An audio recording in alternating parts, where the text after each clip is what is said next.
ದಾವಣಗೆರೆಯಲ್ಲಿ 38ನೇ ಪತ್ರಕರ್ತರ ಸಮ್ಮೇಳನ ನಡೆಯಿತು. ಪತ್ರಕರ್ತರ ಸಮ್ಮೇಳನದಲ್ಲಿ ಏಷ್ಯಾನೆಟ್ ಸುವರ್ಣ ನ್ಯೂಸ್ ಸಂಪಾದಕರಾದ ಅಜಿತ್ ಹನುಮಕ್ಕನವರ್ ಹಾಗೂ Asianet Suvarna news digital head Nirupama KS ಭಾಗವಹಿಸಿದ್ರು.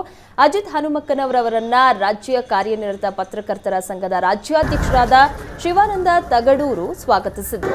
ಈ ಸಂದರ್ಭದಲ್ಲಿ ವೇದಿಕೆ ಸ್ಟಾಲ್ಗಳಿಗೆ ಭೇಟಿ ನೀಡಿದ ಅಜಿತ್ ಹನುಮಕ್ಕನವರ ಜೊತೆ ನೂರಾರು ಪತ್ರಕರ್ತರು ಸೆಲ್ಫಿಯನ್ನ ತೆಗೆದುಕೊಂಡು ಸಂತಸ ಪಟ್ಟರು.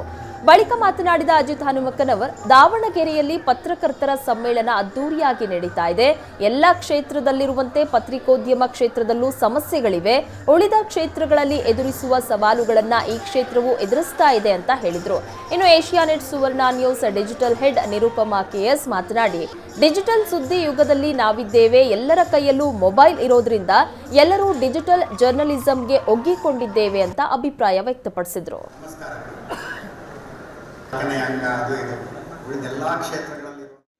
ಉಳಿದೆಲ್ಲ ಕ್ಷೇತ್ರಗಳಲ್ಲಿರುವಂಥ ಸಮಸ್ಯೆಗಳೇ ಇಲ್ಲೂ ಇರ್ತವೆ.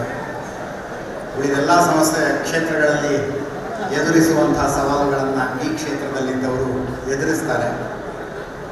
ಅವುಗಳ ಪರಿಹಾರಕ್ಕೆ ಒಂದು ಅನುಸಂಧಾನ ಅಂತ ಆಗಬೇಕು. ಅದರ ಪ್ರಯತ್ನದ ಭಾಗವಾಗಿ ಇವತ್ತಿನ ಸಮ್ಮೇಳನ ಕೆಲಸ ಮಾಡಲಿ ಅನ್ನುವಂಥದ್ದು ನನ್ನ ಹಾರೈಕೆ. ಹೇಳುವುದಕ್ಕೆ ಚಂದ, ಸಂವಿಧಾನದ 4ನೇ ಸ್ತಂಭ ಯಾರು ಹೇಳ್ತಾರೆ ಅಷ್ಟೇ. ಫೀಲ್ಡಿಗೆ ಹೋದಾಗ ಪತ್ರಕರ್ತರು ಎದುರಿಸುವ ಸಮಸ್ಯೆಗಳು ಪತ್ರಕರ್ತರಿಗಷ್ಟೇ ಗೊತ್ತು. ಕಳೆದ ಅಕ್ಟೋಬರ್ನಲ್ಲಿ ನಾನು ಇಸ್ರೇಲ್ನಲ್ಲಿದ್ದೆ. ವಾರ್ಝೋನಿಗೆ ಹೋಗುವಾಗಲೇ ಬರೆಸ್ಕೊಂಡ್ಬಿಡ್ತೀನಿ, ನೀವು ಸತ್ರು ನಮಗೆ ಸಂಬಂಧ ಇಲ್ಲ, ನಿಮ್ಗೆ ಏಟಾದ್ರೂ ಸಂಬಂಧ ಇಲ್ಲ, ನಿಮ್ಮ ಮಾನಸಿಕ ಆಘಾತ ಆದರೂ ನಮಗೆ ಸಂಬಂಧ ಇಲ್ಲ ಅಂತೇಳಿ ಬರೆಸ್ಕೊಂಡು ಮುಂದೆ ಬಿಡ್ತಿದ್ರು. ಅವತ್ತು ಅನ್ನಿಸ್ತು, ಪತ್ರಕರ್ತ ಆನ್ ಹಿಸ್ ಓನ್ ರಿಸ್ಕ್ ಪತ್ರಕರ್ತ ಅಷ್ಟೇ. ಇವತ್ತು ಹೆಚ್ಚು ಕಡಿಮೆ ಮುಖ್ಯಮಂತ್ರಿಗಳು ಎಲ್ಲಿರ್ತಾರೆ ಅಂದರೆ ಸರ್ಕಾರನೇ ಇಲ್ಲಿದೆ ಅಂತ ಅರ್ಥ. ಈ ಕ್ಷೇತ್ರದ ಸಮಸ್ಯೆಗಳನ್ನು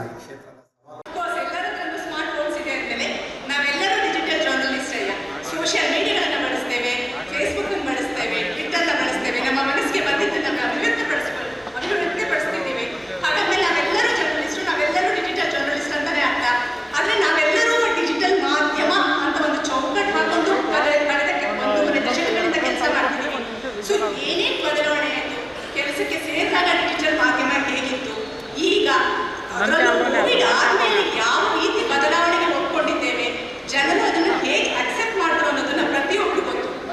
ಎಲ್ಲೆಲ್ಲಿ ಕ್ರಿಯೇಟಿವಿಟಿ ಮತ್ತೆ ಇನ್ನೋವೇಷನ್ ಇರುತ್ತೋ ಅಲ್ಲಿ ಯಾವತ್ತೂ ಆ ಪ್ರೊಫೆಷನ್ ಮಾಡೋರಿಗೆ ಸಾವು ಬರಲ್ಲ, ಅಂತ್ಯ ಅಲ್ಲ. ಅವ್ರಿಗೆ ಯಾವತ್ತೂ ಬೆಲೆ ಇದ್ದೇ ಇರುತ್ತೆ, ಬೆಲೆ ಕಡಿಮೆ ಆಗಲ್ಲ ಅಂತ ನನ್ನ ಅಭಿಪ್ರಾಯ. ನಮ್ಮಲ್ಲಿ ಏನೇನು ಹೊಸದಿದೆಯೋ, ವೈರಲ್ ಕಂಟೆಂಟ್ ಇದೆಯೋ, ವಿಶೇಷವಾಗಿದೆಯೋ ಅದನ್ನು ಇನ್ಯಾರಿಗೋ ಯಾವುದೋ ಭಾಷೆಯಲ್ಲಿ ತಲುಪಿಸ್ಬೇಕು ಅಂತಂದ್ರೂ AI ಜನರೇಟೆಡ್ ಟೆಕ್ನಾಲಜಿಯಿಂದ ತಲುಪಿಸಕ್ಕೆ ಸಾಧ್ಯ.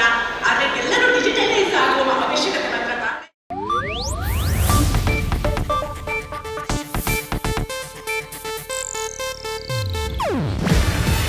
ಇದು ಏಷ್ಯಾನೆಟ್ ನ್ಯೂಸ್ ನೆಟ್ವರ್ಕ್ ಪ್ರಸ್ತುತಿ. ನೀವು ನೋಡ್ತಿದ್ದೀರಾ ಏಷ್ಯಾನೆಟ್ ಸುವರ್ಣ ನ್ಯೂಸ್.